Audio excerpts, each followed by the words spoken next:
Rabbin Rivon Krigé, vous êtes rabbin à Paris, dans le 15e arrondissement, dans la communauté Adat Shalom, et vous venez de publier un livre de pensée juive, un livre assez important, me semble-t-il, et original, sur l'épineuse question du libre arbitre.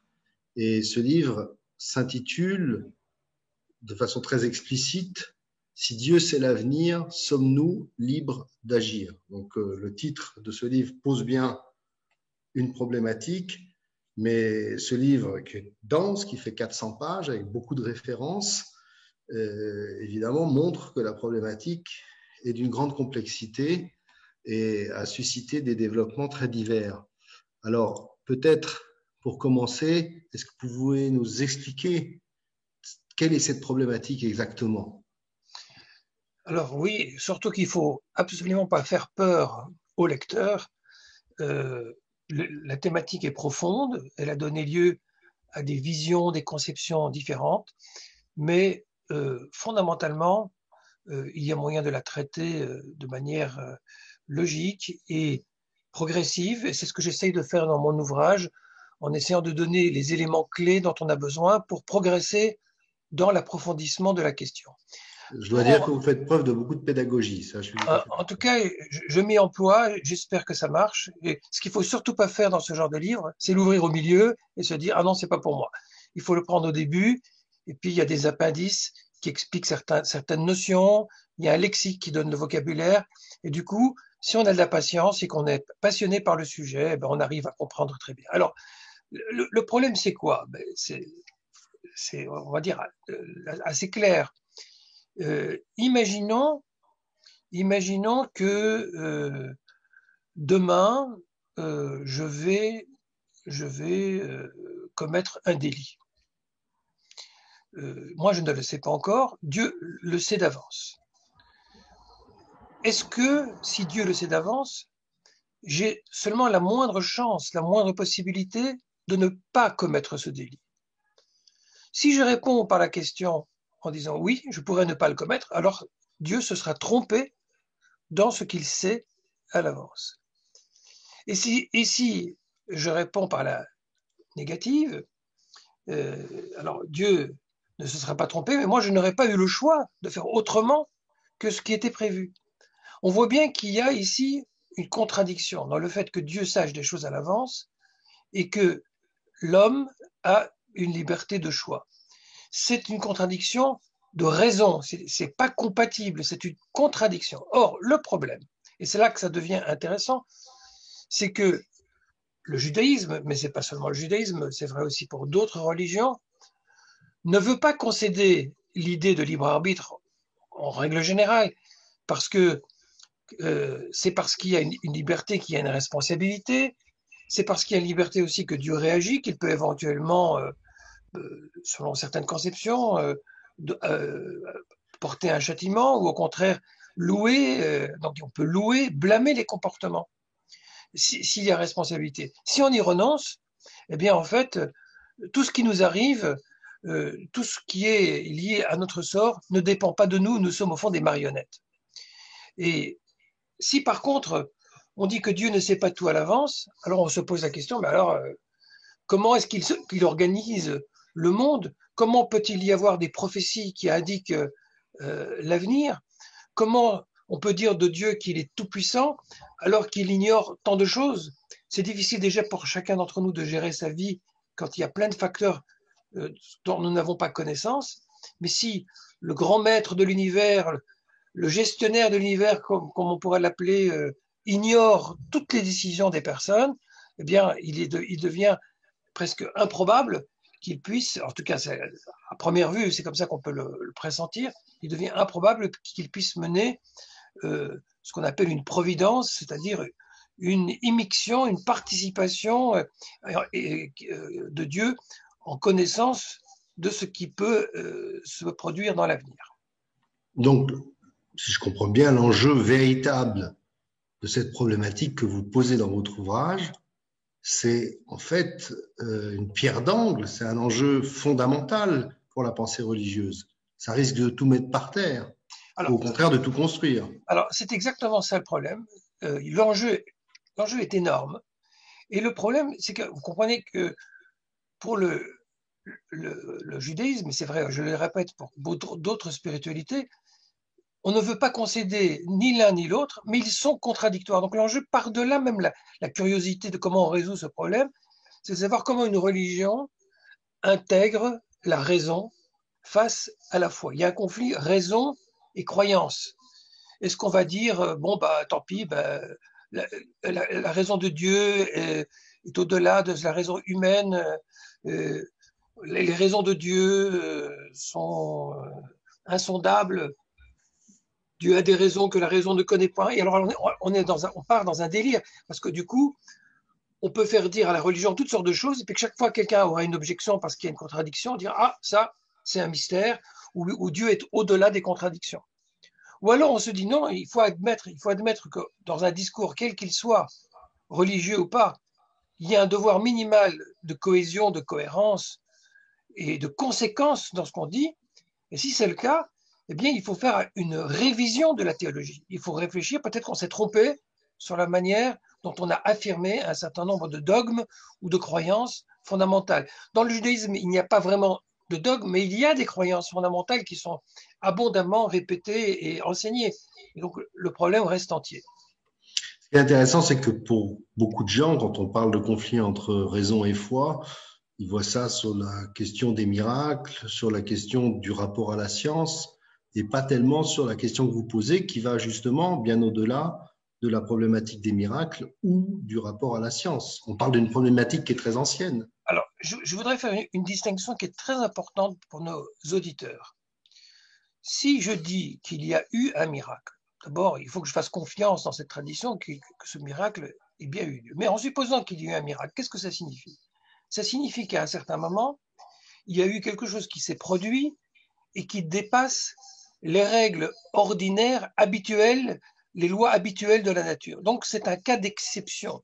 C'est une situation qui est hors norme. Mais une situation hors norme, ce n'est pas une contradiction logique. Une situation hors norme, c'est un état exceptionnel. Parfois, on découvre que il y a quelque chose d'exceptionnel qui s'est produit. Alors on n'en a peut-être pas l'expérience, alors on le nie, mais c'est pas en soi quelque chose d'irrationnel. Ça déborde de l'expérience, mais pas de la logique. Mais quand on dit une chose qui est incompatible avec une autre, alors on est dans de la contradiction. On est dans un problème de langage, c'est qu'on dit des choses incohérentes. Et c'est un problème beaucoup plus sérieux encore que celui du miracle. Alors, essayons de faire un peu la chronologie de cette problématique dans le judaïsme. D'abord, est-ce qu'elle se pose telle qu'elle dans la Bible? La réponse est non. Et votre question est tout à fait pertinente. Elle ne se pose pas dans la mesure où la Bible n'est pas un texte théologique qui essaye de donner une sorte de pensée systématique et organisée. C'est un texte qui nous parle de relations entre les hommes, et tout ce qu'on apprend de théologique, entre guillemets, secondairement, on l'apprend à partir de descriptions et de récits. Mais il y a quand même déjà, depuis la Torah, et je suis sûr que les auditeurs en ont l'expérience, un certain nombre de situations qui posent le problème sans pour autant, malheureusement, en donner une solution claire. Je prends un des exemples les plus connus, c'est le fameux oracle à Abraham. Souvenez-vous, Dieu dit à Abraham que sa descendance sera rendue esclave, asservie pendant 400 ans sur une terre étrangère et qu'elle sortira et que ce peuple sortira ensuite, après de grands jugements envers cette nation qui aura opprimé, sortira vers la liberté. Bon, c'est un oracle que nous connaissons bien, qui est dans la Genèse et qui est récité rappelé dans la Haggadah qu'on lit au soir de Pessah. Mais réfléchissons un instant à cet oracle. S'il est dit à l'avance que cette nation va être jugée pour avoir opprimé Israël, est-ce que cette nation, en l'occurrence ce sera l'Égypte, peut-elle être jugée coupable d'avoir opprimé Israël si les choses étaient en quelque sorte déjà programmées avant même que Abraham ou qu'un descendant d'Abraham ait mis le pied en Égypte? Donc, et le texte dit explicitement que Dieu sait ces choses-là, comme un peu plus tard dans le récit de l'Exode, il est dit que Dieu sait que Pharaon ne laissera pas partir le peuple. Hein. Vous connaissez cette Oui. problématique du cœur endurci par Dieu de Pharaon. C'est le même problème. Donc la problématique est posée et elle renvoie le lecteur à l'énigme. On comprend bien qu'il y a quelque chose qui nous échappe, mais il n'y a pas malheureusement de solution offerte et les exégètes au Moyen Âge vont tout faire évidemment, vont construire des théories très intéressantes pour tenter de lever cette contradiction. On va y arriver, mais donc on voit qu'il y aurait une espèce de destinée dans laquelle l'individu, Abraham, Pharaon et Moïse, seraient pris malgré eux. Et néanmoins seraient libres tout de même, semble-t-il, ce qui n'est pas évident à démontrer, évidemment. Donc, si on continue la chronologie du judaïsme, est-ce que dans les grands textes rabbiniques, je pense évidemment au Talmud au premier chef, est-ce que cette problématique est posée clairement? Alors, on a beaucoup de textes qui semblent indiquer que l'homme doit être tenu pour pleinement responsable de ses actes, c'est même au cœur de l'éthique juive. On a beaucoup de textes talmudiques qui disent que Dieu sait plein de choses, voire sait l'avenir en général. Et donc, ce qu'on appelle l'omniscience, le fait de tout savoir, ou la préscience, le fait de savoir à l'avance. Mais à aucun moment, on oppose l'un à l'autre comme une contradiction qui mérite d'être traitée, comme quelque chose qui pose problème. On a même une formule, une célèbre formule de Rabbi Akiva, qui dit Hakol tsafouy vareshut netona dans les Maximes des Pères, que l'on traduit souvent par tout est prévu, mais la liberté est donnée. Et on a, au Moyen-Âge, à partir de Maïmonide, considéré que cette formule posait le paradoxe entre l'omniscience, ou si vous voulez, ou la préscience d'une part, et le libre arbitre, l'affirmation dogmatique, en somme, ou l'article de foi qui considère que l'un et l'autre existent et sont compatibles, sauf que Rabbi Akiva ne donne aucune indication de savoir comment cela est compatible, ça renvoie à quelque chose de mystérieux, et puis pour ne rien vous cacher, j'essaie de le montrer dans le livre, quand on essaie un petit peu de creuser cette formule, il est loin d'être évident que l'intention de Rabbi Akiva était d'opposer la préscience au libre arbitre. Peut-être qu'on traduit, semble-t-il, on traduit très mal cette formule, et que ce qu'elle dit surtout, c'est que Dieu observe tout et que une permission d'agir est donnée, mais là je ne vais pas rentrer plus dans les détails, mais en tout cas, il est loin d'être acquis que dans la pensée talmudique, on ait vraiment approfondi la question. En tout cas, nous n'en avons pas de traces explicites. Alors là, je me permets d'ailleurs une petite remarque, c'est qu'un des grands intérêts de votre ouvrage, qui fait preuve d'une très grande et très large érudition, c'est que les différentes sources auxquelles nous avons fait allusion pour le moment, il y en aura d'autres bien sûr, sont abordées dans le détail et discutées. C'est un des points très intéressants de ce livre. Alors, je voudrais juste, si vous permettez, préciser qu'il y a quand même une phrase très célèbre du Talmud attribuée à Rabbi Hanina, on ne sait pas trop lequel, il y en a eu beaucoup des Rabbi Hanina dans le Talmud, mais qui dit Hakol bidei shamaim chutz mirat shamaim. Tout est aux mains des cieux, sous-entendu le pouvoir divin, sauf la crainte de Dieu. Ça, c'est quand même un élément très très intéressant qui laisse entendre qu'il y a, comme vous l'avez dit, une certaine destinée, une certaine maîtrise de Dieu des choses qui se passent, et néanmoins une marge de manœuvre qui est laissée à l'homme. L'inconvénient, évidemment, avec ce genre de formule, c'est qu'on ne sait pas au-delà comment ça se combine. On dit que les deux existent, mais on ne sait pas quelle est la part divine, quelle est la part humaine, comment les choses s'en mêlent ou ne s'en mêlent pas, et tout cela reste, à l'époque talmudique, en tout cas dans les sources dont nous disposons, cela reste énigmatique, il faudra attendre le Moyen-Âge. Alors justement, on a parlé de la littérature biblique qui couvre presque un millier d'années, en tout cas plusieurs centaines. La littérature talmudique également, donc on couvre des centaines et des centaines d'années de judaïsme. Et dans toute cette littérature classique, qu'elle soit biblique ou talmudique, eh bien, il n'y a jamais de discours vraiment développé autour d'une problématique telle que celle-là. Il y a des assertions, on en a cité quelques-unes, des choses très pertinentes, des phrases qui vont rester, bien sûr, pour le reste de la réflexion, mais finalement, on ne creuse pas la réflexion autour de ça. Il n'y a pas de discours construit autour de ce genre de choses, on l'a dit tout à l'heure. Et donc, qu'est-ce qui se passe pour que, au Moyen-Âge, dans le judaïsme, tout d'un coup, on se mette à écrire des ouvrages, alors là, très importants et des ouvrages tout à fait développés pour traiter de ce genre de problème. Et l'ouvrage le plus connu reste le Guide des égarés de Maïmonide, mais ce n'était pas le seul, et vous en citez évidemment d'autres ouvrages et d'autres penseurs.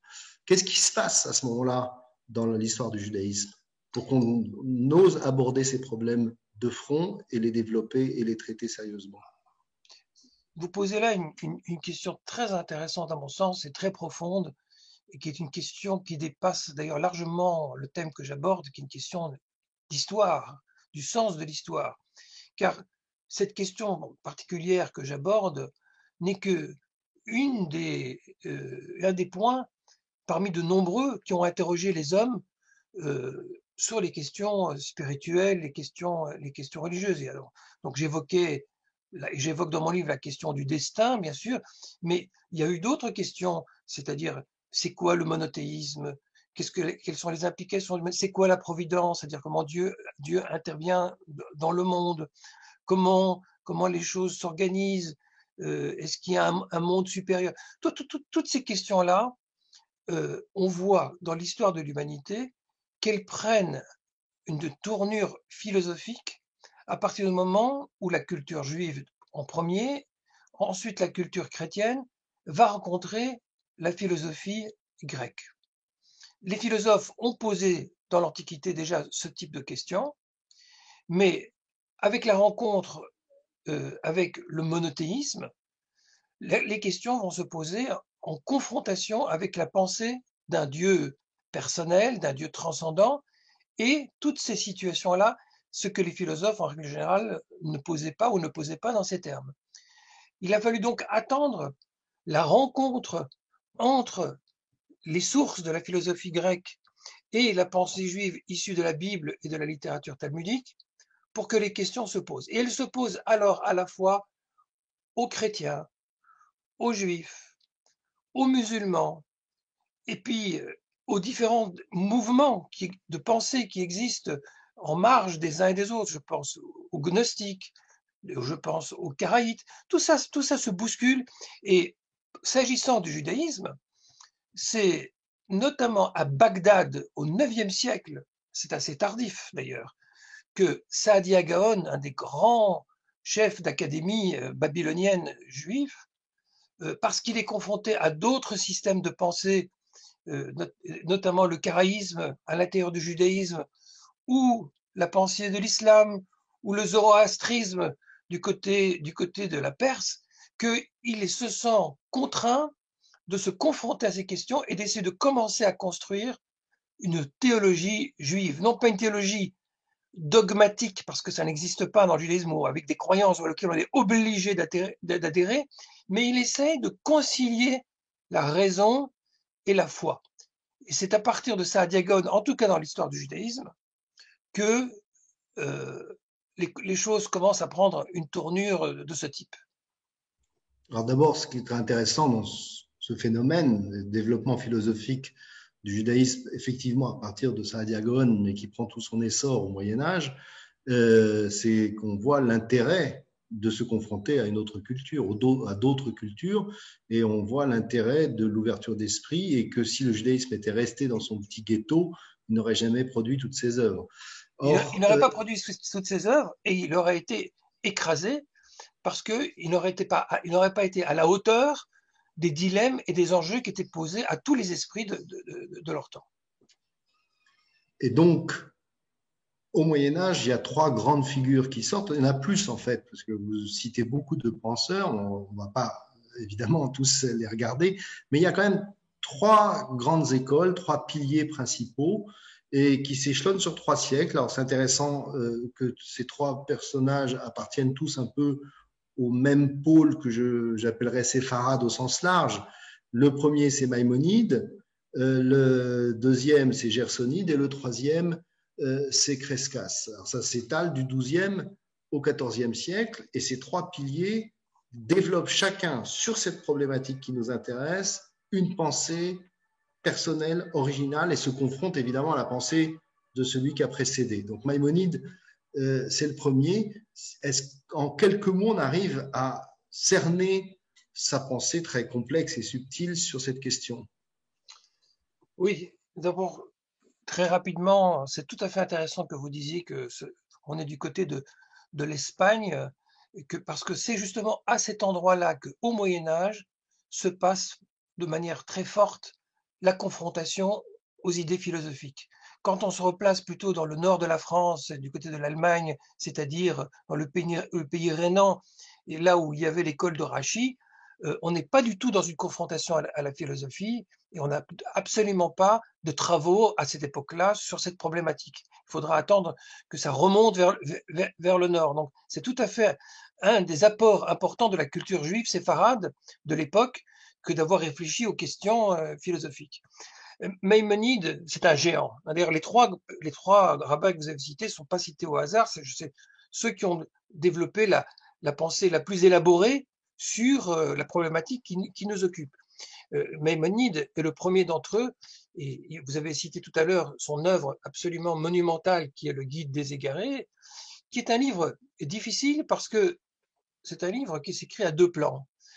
Maïmonide a l'intime conviction, qui est d'ailleurs discutable, qui est que les vrais secrets de la Torah, qui répondent aux énigmes comme celles que nous sommes en train de traiter, ces vrais problèmes, si on en dit la vérité de manière directe et crue au commun des mortels, ça va être contre-productif, ça va être néfaste à sa foi et à son engagement parce qu'il sera incapable intellectuellement de comprendre de quoi il s'agit. Et dès lors, il va avoir des opinions tellement fausses sur la liberté ou sur la participation de Dieu qu'il va s'éloigner de la tradition et de ses valeurs. Donc Maïmonide est dans ce dilemme parce qu'il sait en même temps que pour les intellectuels ou pour les gens qui ont une recherche plus profonde des choses, il faut leur donner de la matière, il faut leur donner de quoi résoudre cette contradiction parce qu'ils sont en crise. Alors il a un double discours. Et le double discours consiste à dire voilà ce que je vous dis officiellement, hein, c'est ce que moi j'appelle dans mon livre la strate exotérique, hein, celle qui est extérieure. Et puis, il avertit le lecteur dans l'introduction, mais attention, si vous voulez vraiment savoir ce qu'il faut en penser, ne vous fiez pas à cette strate uniquement, tenez-en compte, mais ce n'est pas suffisant. Il faut que vous entriez dans les secrets, dans les arcanes du livre. Je vous donne quelques clés et essayez de découvrir prudemment et secrètement qu'est-ce qu'il faut vraiment penser de la question. Alors, officiellement, qu'est-ce qu'il dit? Que, c'est tout à fait intéressant, il y a bien une contradiction entre l'omniscience et le libre arbitre, c'est une vraie contradiction logique. Il n'est pas dans le déni, mais il dit que l'omniscience divine, pour la comprendre, il faudrait comprendre l'essence de Dieu, c'est-à-dire ce qu'est Dieu. Or, l'homme est incapable de comprendre ce qu'est l'essence de Dieu. Donc, dit-il, on ne peut pas opposer dans la contradiction un terme sur lequel l'esprit humain a accès et un autre terme qui est lié à Dieu sur lequel l'humain n'a pas accès, c'est trop opaque pour lui. Donc, sa conclusion, c'est que en réalité, la contradiction est dépassée, mais elle échappe à l'entendement humain. Elle est ce qu'on appelle métalogique, au-delà de la logique. Il y a bien une contradiction, dit-il, mais dans une sphère supérieure qui nous échappe, cette contradiction est levée. Et l'acte de foi, c'est de tenir à la fois l'omniscience et le libre arbitre. Et puis, pour sa strate ésotérique, si vous le permettez, pour ne pas divulgacher la lecture du livre, je ne vais pas donner en dessous et en deux phrases la solution qu'offre Maïmonide, mais je dirais seulement ceci, c'est que à un certain moment, pour nous faire réfléchir,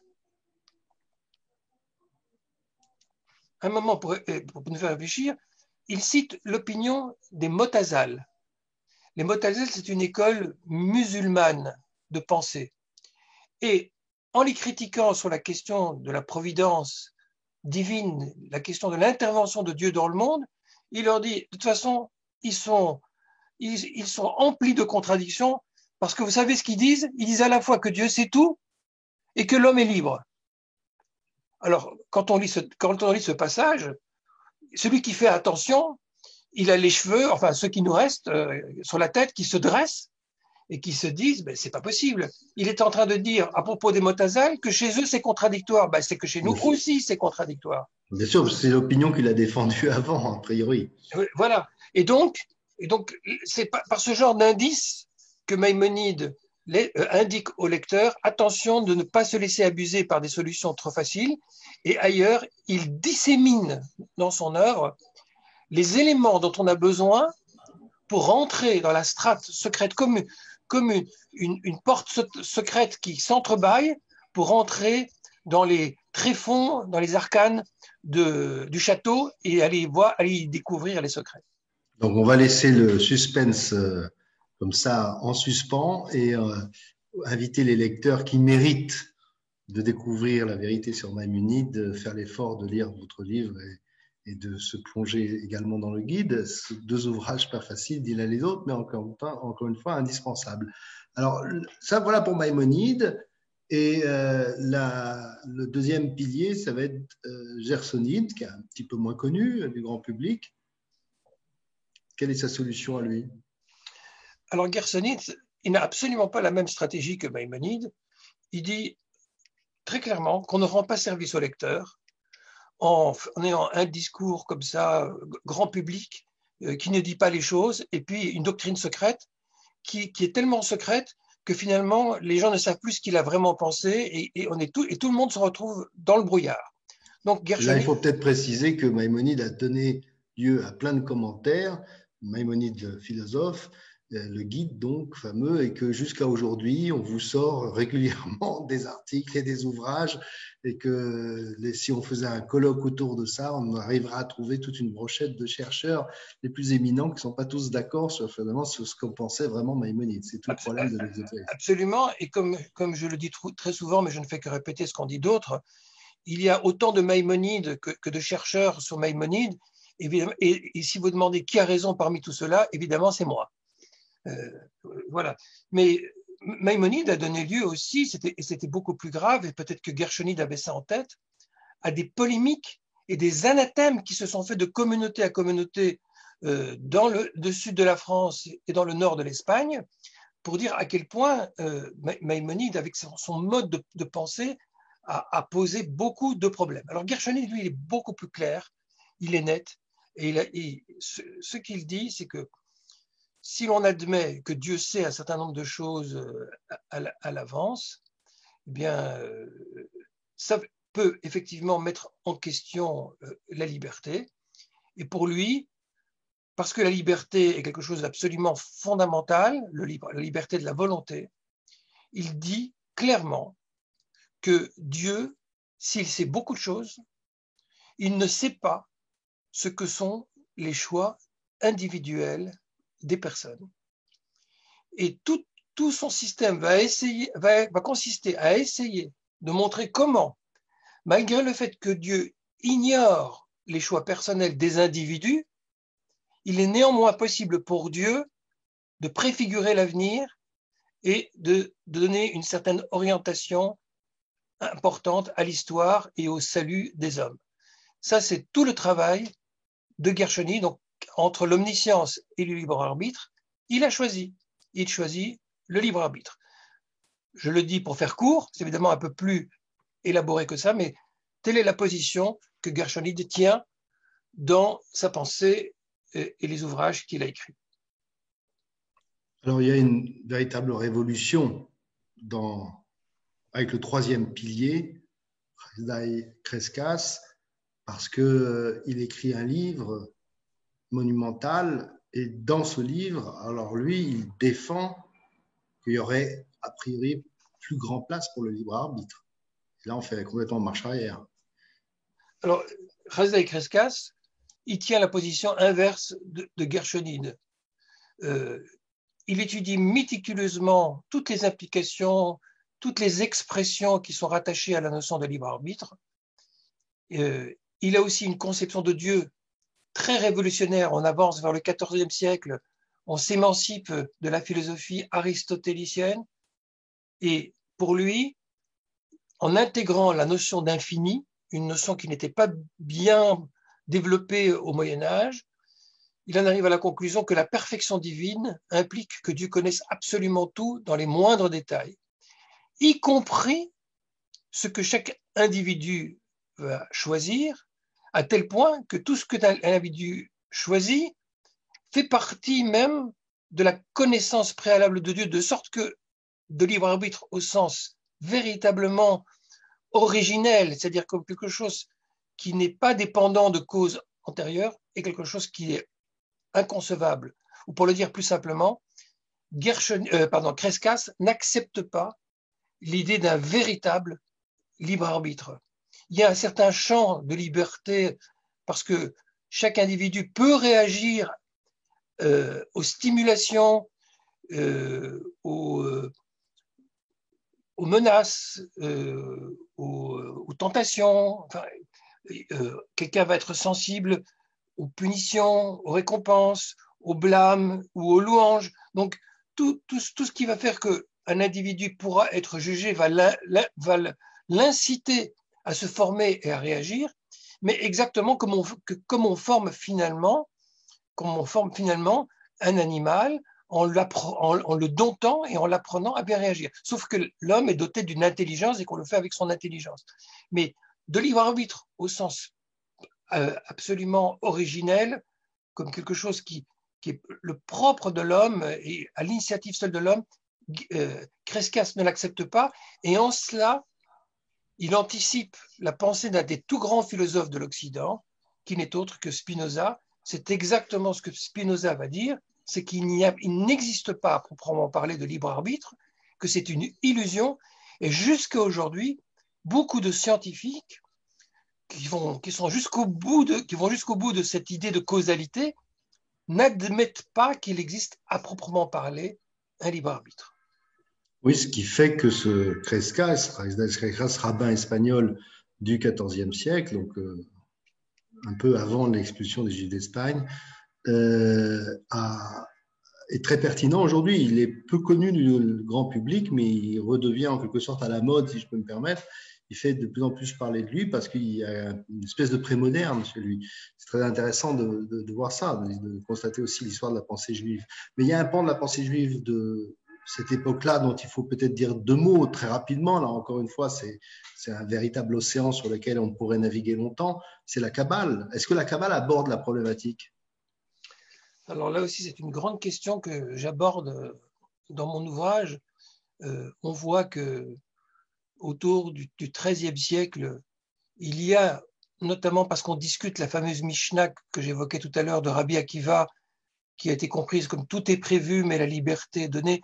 On voit que les penseurs qui travaillent autour de cette Mishnah, certains sont kabbalistes et laissent entendre qu'ils ont une solution secrète sur la question, mais on n'arrive pas à la saisir parce qu'elle n'est pas explicite. À cette époque, au XIIIe siècle, il faut bien le comprendre, la Kabbale est encore extrêmement secrète. Elle est encore à l'heure d'aujourd'hui secrète, mais elle est beaucoup plus secrète au XIIIe siècle parce qu'on se refuse encore, on hésite encore à mettre par écrit un certain nombre de choses. Il va falloir attendre pour que ça commence à connaître un véritable essor.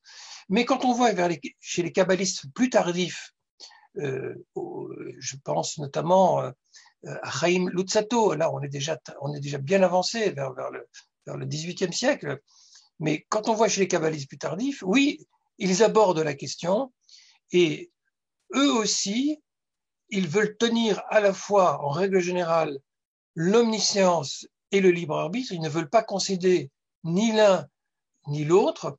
Mais ce qui est de nouveau, c'est qu'ils admettent l'idée qu'il puisse y avoir une interaction entre Dieu et les hommes. Et qu'il y a des choses que l'homme initie qui peuvent avoir des implications sur Dieu.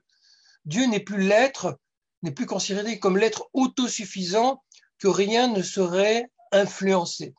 Alors, Ils ne vont pas jusqu'à dire que Dieu apprend des choses nouvelles qu'il ignorait auparavant. Ce pas-là, ils ne le franchissent pas. C'est comme une sorte de dernier bastion qu'ils se refusent de franchir. Mais leur logique même, l'idée même qu'il puisse y avoir une incidence sur Dieu est clairement énoncée. Et c'est pourquoi c'est du côté de la Kabbale que l'on peut commencer à imaginer une forme de pensée moderne qui en viendrait à accepter cette chose inouïe pour le Moyen-Âge et pour l'Antiquité, chez les théologiens en tout cas, que Dieu puisse apprendre de nouvelles choses qui se produisent dans le monde.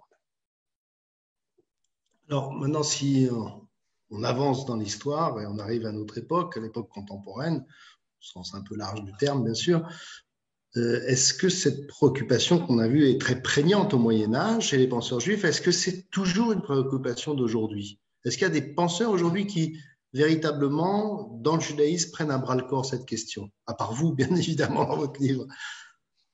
Alors,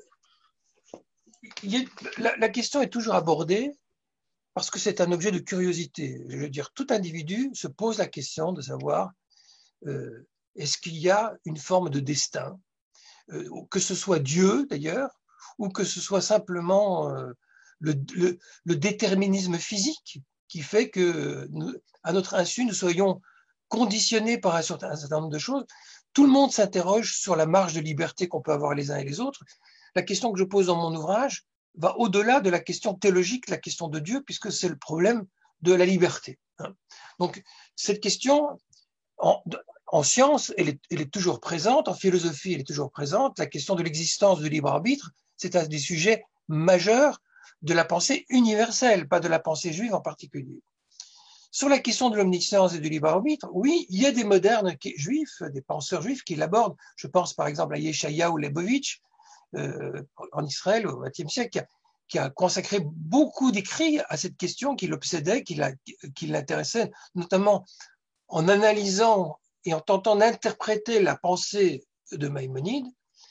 Mais globalement, quand on regarde la position des modernes sur cette question, la plupart ont pour stratégie de dire c'est une question qui nous dépasse, ça ne sert à rien d'aller fouiller là-dedans. Pour Leibovitch, c'est même du temps perdu, et plus que du temps perdu, il dit c'est une déviance, parce qu'il ne faut pas s'occuper des questions de pensée théologique, il faut s'occuper de la praxis et de l'engagement personnel. Donc, il a tendance à construire une espèce d'antithéologie et de dire tout est métalogique, tout ça échappe à notre entendement. Et personnellement, je le regrette.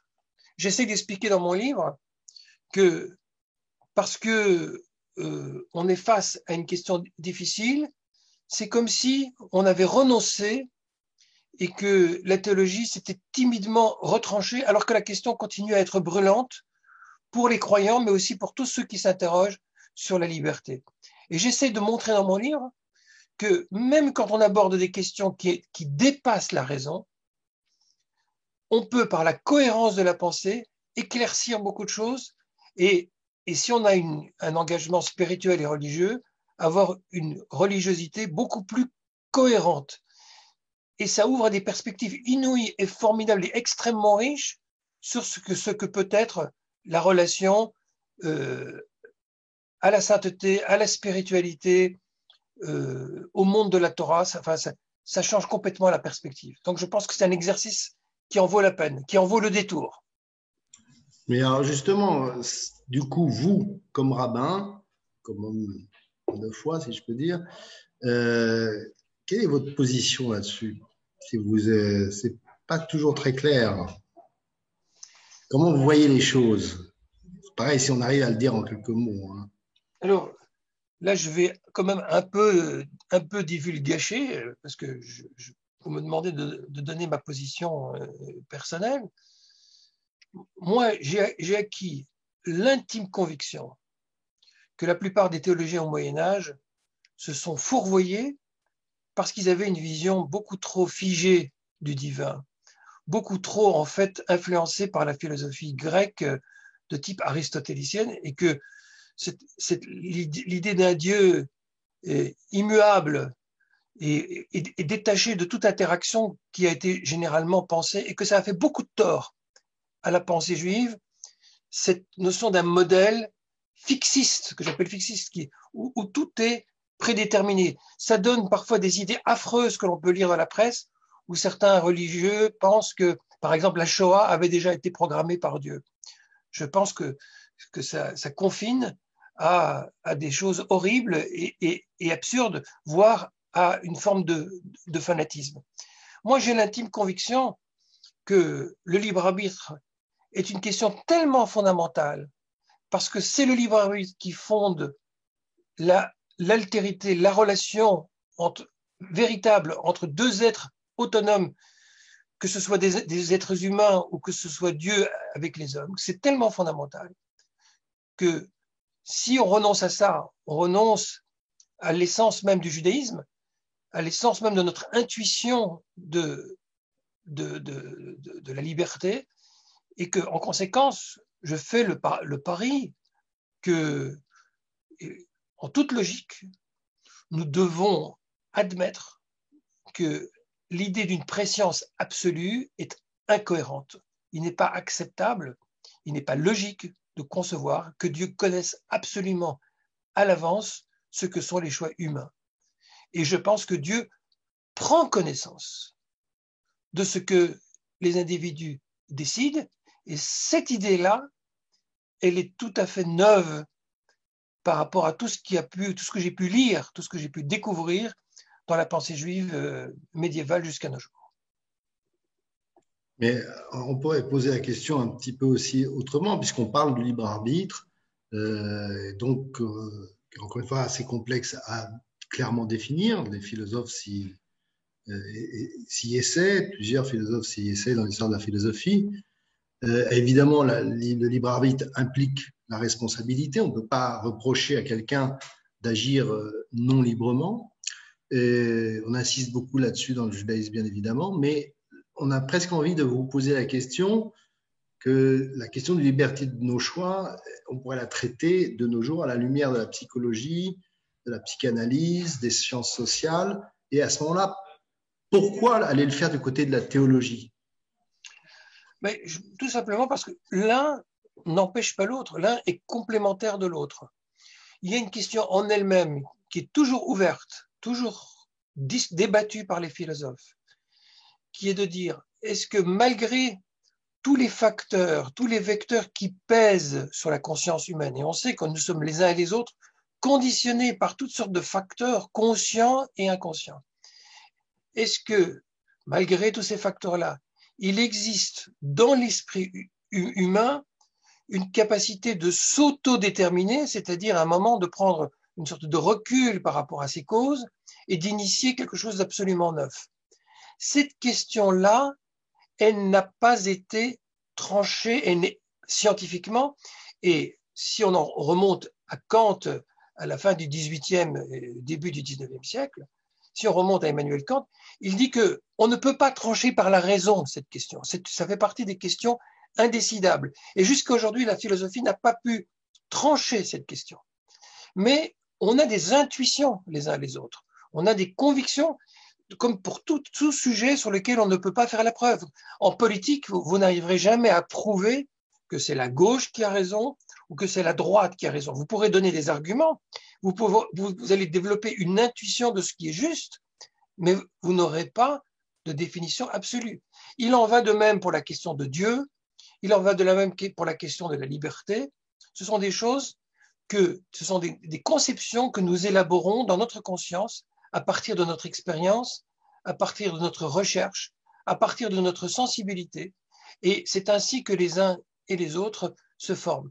Pour qui a envie de donner un sens à son existence, que ce soit face au monde de la science pour mieux le comprendre, ou face au monde de la spiritualité, face à la religion, autant la question philosophique de la liberté et du déterminisme que la question de l'omniscience et du libre arbitre sont des questions riches et qui construisent notre esprit et notre sensibilité. Là, le micro est coupé. Si on se préoccupe un peu du discours sur Dieu, de cette question d'omniscience. Vous avez cité tout à l'heure Yeshayahu Leibowitz. Moi, j'étais assez proche de lui à une époque, beaucoup discuté avec lui, sans doute été un peu influencé par lui, mais j'ai tendance à partager un sentiment avec lui, c'est que tout discours sur Dieu n'a pas vraiment lieu d'être. C'est-à-dire que qu'est-ce qu'on sait de Dieu? Rien.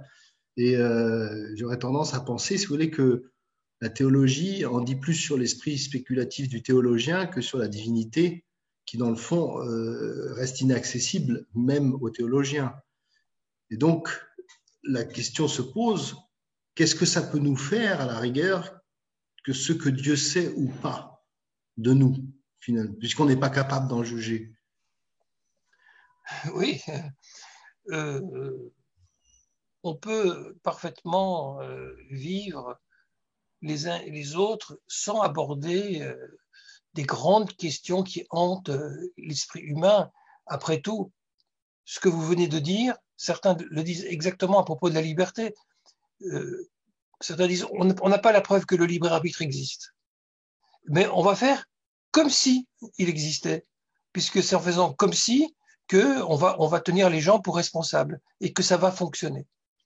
Eh bien, la question de Dieu aussi, elle a une fonction très très importante, puisqu'elle pose le problème du sens de l'existence. Est-ce que notre sens est simplement le fait du hasard? Est-ce qu'il y a un absolu vers lequel nous devons tendre? Et est-ce que nous avons des devoirs de nous mettre en position par rapport à ce pôle de l'absolu? Alors, on ne maîtrise pas, bien sûr, les tenants et les aboutissants de l'essence de Dieu. C'est vrai, il y a beaucoup de choses pour lesquelles toute spéculation restera, j'ai envie de dire, un pléonasme, purement spéculative, et donc sans appui. Mais ce qui nous intéresse, ce qui, moi, m'intéresse par rapport à Dieu, c'est de savoir, est-ce que je suis mandaté? Est-ce que Dieu me donne une véritable responsabilité? Si je pense que oui, eh bien, ça a beaucoup d'implications dans l'effort que je vais faire dans ma vie pour agir d'une manière ou d'une autre.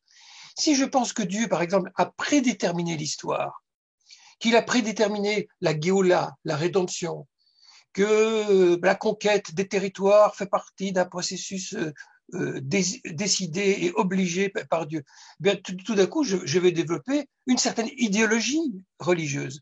Ou si je pense, là je parle d'une autre religion, que toute personne qui dessinera le prophète méritera la mort et que celui qui ne le fait pas ira en enfer. Si j'ai une conception comme ça de Dieu, ça a des implications sur ma vie.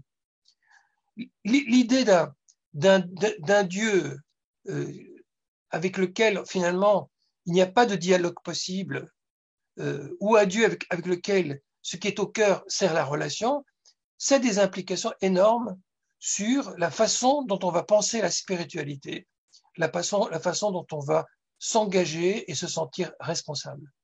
C'est là que la pensée et l'éthique se rencontrent. Alors, nous sommes tous les deux rabbins du courant Massorti qui, justement, à mon avis, a une de ses spécificités, c'est d'oser poser des questions délicates, même quand on sait qu'on ne trouvera pas forcément de réponse absolue. Et moi, je trouve que c'est un des grands mérites de votre livre. Vous posez la problématique, vous cherchez, vous amorcez des réponses, bien sûr, mais n'enfermez pas le lecteur dans quoi que ce soit. Vous le laissez carburer, si je peux dire. Et j'ai l'impression, finalement, justement, que ça correspond assez bien à l'état d'esprit de notre courant du judaïsme.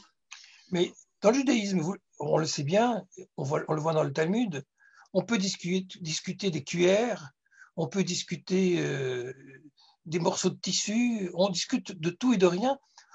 Tout objet du monde, toute situation du monde pose à l'homme des questions fondamentales, des décisions à prendre.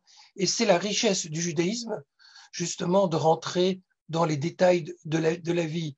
On dit que souvent que le diable est dans les détails, Moi, j'ajoute souvent que Dieu aussi est dans les détails. Et la force du judaïsme, c'est de ne pas poser simplement des règles abstraites et générales, mais de se confronter aux questions. Mais on aurait tort, et ça, je veux vraiment souligner ce point, on aurait tort, en raison de l'immense puissance de la force talmudique qui s'est concentrée beaucoup sur des questions pratiques, et je parle plus particulièrement de toute la littérature qui a suivi le Talmud. On aurait tort de penser que parce qu'elle se concentre beaucoup sur la question de la praxis, que toutes les questions de pensée, de théologie sont que du décorum. C'est pas du décorum. Ça a des implications énormes. Si on fait des actes, des commandements et des mitzvot, c'est lié à un univers de pensée. Les sages, quand ils décidaient des choses très très pratiques, ils avaient en arrière-fond toute une vision du monde et de la spiritualité. L'un est intriqué avec l'autre. Simplement, au cours de l'histoire, les théologies sont restées ou en marge ou réservées à des intellectuels, ou bien à cause peut-être d'une timidité ou d'une volonté de se distancier par rapport au christianisme, on a considéré que c'était quelque chose qui n'était pas l'essentiel. Moi, je suis d'avis que de la façon qu'on discute des détails concernant la vie pratique, la vie spirituelle, la question du monde des valeurs, la question de l'existence de la liberté ou de l'existence de Dieu, c'est des questions qui font partie de la condition humaine et elles font partie intégrante du judaïsme. La seule chose dont je me réjouis vraiment, c'est que ce sont des questions qui sont restées en laboratoire. C'est-à-dire, on n'a pas décidé de manière arbitraire ou prétendue autoritaire que telle conception de Dieu ou telle conception de libre arbitre faisait autorité et que toute personne qui le récuserait serait considérée comme hérétique. Heureusement, on a échappé à ce travers. Et heureusement, on a une liberté de penser dans le judaïsme. Mais quand on y réfléchit, et ça, on est bien placé l'un et l'autre pour le dire, même en matière normative, même en matière de la halakha, où le judaïsme cherche beaucoup plus à établir la norme, il y a des courants, il y a des interprétations diverses, il n'y a pas une seule vérité ou une seule approche. Et toute la richesse, c'est la confrontation. Et c'est très modestement ce que j'ai essayé de faire dans mon ouvrage. Ce n'est pas un livre de dogmatique qui vous dit qu'est-ce que vous devez penser sur la question de l'omniscience et du libre arbitre, mais qu'est-ce que les penseurs juifs à travers les âges, et d'ailleurs, je cite aussi beaucoup de chrétiens, beaucoup de musulmans, beaucoup de philosophes de l'Antiquité moderne, qu'est-ce qu'ils ont apporté à cette grande question et comment toute cette immense communauté, la communauté juive, mais aussi la communauté humaine, s'est mobilisée pour tenter de résoudre une des grandes énigmes de tous les temps. C'est effectivement un livre qui fait réfléchir. Mais maintenant, je vais descendre un tout petit peu d'un étage, si vous me permettez, dans le langage religieux populaire. On aime évoquer tout bout de champ l'aide de Dieu, y compris pour des gestes du quotidien, se donner rendez-vous, je ne sais quoi. Et dans le judaïsme, on va entendre bien souvent dire Bezrat Hashem avec l'aide de Dieu, on se retrouvera demain à notre rendez-vous, ou Baruch Hashem, qu'elle arrive telle ou telle chose. Et les musulmans, on entend souvent, peut-être hélas, dans les circonstances actuelles, vous lancent des Allahu Akbar, donc Dieu est grand et le plus grand. Tout ça pour accompagner des gestes tout à fait banaux, si je peux dire, enfin, j'ai tenté que ça soit banal ce qui se passe, et en tout cas qui sont le fait d'être humain, et quand l'être humain est en train d'agir. Est-ce que finalement, c'est les gens qui s'expriment de cette façon, et c'est très courant, il faudrait les ranger du côté de Crescas, donc avec un libre arbitre qui aurait disparu, c'est-à-dire que tout ce que je fais, y compris des choses d'une grande banalité, ce serait toujours avec l'aide de Dieu et je m'en remets à lui pour toute chose. Alors, Et moi, du coup, je ne suis pas très libre. Je n'irai pas jusque-là. Je pense que ce sont surtout des expressions de piété populaire. Et au fond, c'est ce que j'essaie de montrer aussi dans le livre, dire que Dieu interfère, Dieu participe, certes de manière cachée ou de manière réduite, parce qu'on parle souvent de l'exil de Dieu dans la tradition juive, dire qu'il y a un degré et une forme de participation divine dans ce qui advient au monde, en soi, ce n'est pas du tout récuser le libre arbitre. La grande question, c'est de savoir comment ça se combine, mais ce n'est pas une mise en cause de la liberté, ce n'est pas de la superstition que d'imaginer que Dieu se mêle à l'existence. Là où ça commence à devenir extrêmement suspect, c'est quand non seulement les gens disent ou espèrent que Dieu s'en mêle, mais ils prétendent être au courant de ce que Dieu veut exactement et de ce que Dieu a décidé et Dieu m'a dit, et ils pensent que si telle et telle chose s'est passée, ils commencent par dire ce n'est pas par hasard, mais ils ajoutent c'est parce que Dieu a voulu que ceci et Dieu a voulu cela. Alors là on a glissé dans quelque chose d'autre, où les gens ne sont pas seulement dans une espèce de piété générale, mais pensent avoir accès aux arcanes divines, à pouvoir pénétrer derrière le rideau céleste, comme le dit la tradition talmudique, c'est-à-dire d'être dans le secret de Dieu et considérer que Dieu veut ceci ou Dieu veut cela. Et là, c'est extrêmement dangereux, effectivement. Alors, c'est plus une piété populaire, ça peut se transformer en fanatisme ou en délire qui requiert un traitement psychologique ou psychiatrique. Donc, les gestes pour vous de piété, comme la prière, la bénédiction qu'on fait pour remercier d'un aliment, mais aussi pour bénir quelqu'un d'autre, tous ces gestes-là, toutes ces paroles qu'on fait, relèvent peut-être un peu du pari de Pascal, c'est-à-dire qu'on est sûr de rien, mais autant le faire. Je dirais même pas de pari, parce qu'il n'y a pas de pari à faire. Je dirais que une foi de maturité, c'est une foi dans laquelle on a conscience que tout ce qui se passe dans le monde ne dépend pas que de la volonté humaine et qu'on ne peut que espérer que Dieu y participe, mais que cet espoir ne change rien quant à la responsabilité que j'ai à engager dans mes actes et dans mes décisions.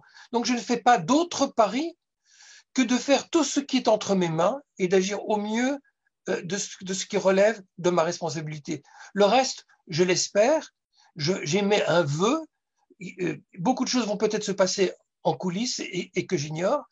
J'ai le droit d'en avoir l'espoir, mais je ne veux pas construire sur cet espoir quelque chose qui sera irresponsable. Au contraire, je n'agirai qu'en fonction de ma responsabilité, avec la conscience que je ne dois pas, évidemment, j'essaie de me donner une leçon à moi-même, je ne dois pas échapper à mon devoir. Enfin, un dernier point, il y a en langue française un livre qui touche un peu à cette problématique et qui est un livre complexe, mais qui me semble quand même très intéressant et que j'ai l'impression que vous ne le citez pas, c'est Les étincelles de hasard de Henri Atlan. Et pour quelle raison vous n'avez pas abordé cet ouvrage, même succinctement? Alors, j'ai beaucoup de respect et d'admiration pour Henri Atlan. Je ne vais pas en donner les détails, c'est un grand scientifique et c'est un homme qui a une pensée juive profonde et je ne peux que recommander la lecture de ses ouvrages. Mais Henri Atlan s'aligne tout simplement dans ces ouvrages sur la pensée de Crescas et la pensée de Spinoza, et avec tout le respect, simplement, il est disciple, il n'y ajoute rien, il n'apporte rien de neuf par rapport à ses options fondamentales. Donc, c'est pour ça que je ne l'ai pas cité, mais si tout à l'heure vous me demandiez quels sont les penseurs aujourd'hui qui réfléchissent à ces questions, ben voilà, Henri Atlan y réfléchit, et son point de vue est celui de Crescas. Le mien est celui d'anti-Crescas. Moi, je suis intimement convaincu qu'il existe un libre arbitre, mais c'est ma conviction personnelle. Et je trouve toute légitimité à Henri Atlan d'avoir le point de vue contraire. Bon, donc vous voyez, on a ouvert une perspective de Marc Loquette intéressante et on conseille donc à nos auditeurs de courageusement aborder votre ouvrage que je montre à la caméra. Si Dieu c'est l'avenir, sommes-nous libres d'agir? Omniscience et libre arbitre dans la pensée juive. Et puis, le désir, compléter, faire la Marc Loquette avec le livre d'Henri Atlan, qui est tout à fait passionnant et difficile d'ailleurs. Et puis, on peut compléter avec beaucoup d'autres penseurs que vous abordez dans votre ouvrage. Il y a des quantités d'extraits d'œuvres qui ne peuvent que pousser le lecteur assidu à aller voir les œuvres entières. Et certaines de ces œuvres sont accessibles en français. C'est le cas du Guide de Maïmonide, c'est le cas de Crescas aussi, depuis peu, et c'est le cas de différents ouvrages. Je vous remercie, de Gersonide également d'ailleurs. Donc, je vous remercie infiniment. Et Merci à je ne vous. peux que pousser ceux qui nous ont écoutés jusqu'au bout à lire et à approfondir ces questions et sur lesquelles on aura toujours à revenir, ça c'est certain. Merci Yvonne Figé. Merci. À bientôt.